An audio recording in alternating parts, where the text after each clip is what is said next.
I'm gonna give you a few tips for back exercises that will drastically help you develop and train your back. And it will carry over into almost every single other exercise that you do.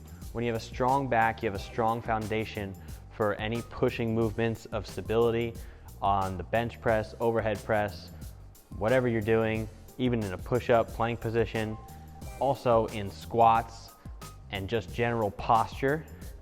The back is a major muscle group that is key to developing. A lot of the times we're over and we're up scrunched, and that's the opposite of what we want to do with our back training. We want to get our shoulders back and down and then perform most of our movements.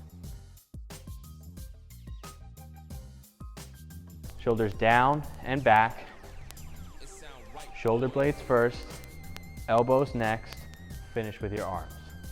Stretch and squeeze. So you got this first, the contraction of your back without moving your arms. And then we're gonna think about our elbows, but still not fully bending our arms. So first we do the mid back, the scapula here, a little bit of lats too when you squeeze, and then we engage the lats, the muscles on our sides that wrap around by bringing the elbows back.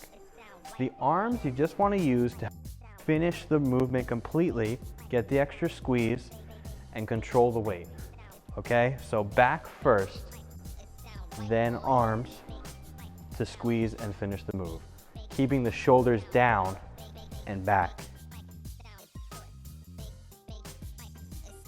Think to yourself also to aim lower.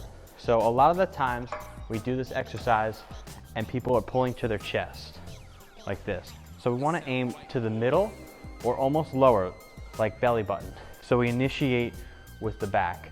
Aiming higher brings in more of your traps and your arms just naturally, because that's the path of the movement. And you can't really use your lats all the way up there in that path. So you want to aim lower using your lats, your scapula, keeping your shoulders back and down to finish the move.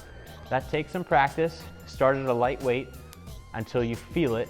Go to an appropriate weight where you can feel the engagement of your lats, your mid back, and then use your arms to finish it, and then progress from there.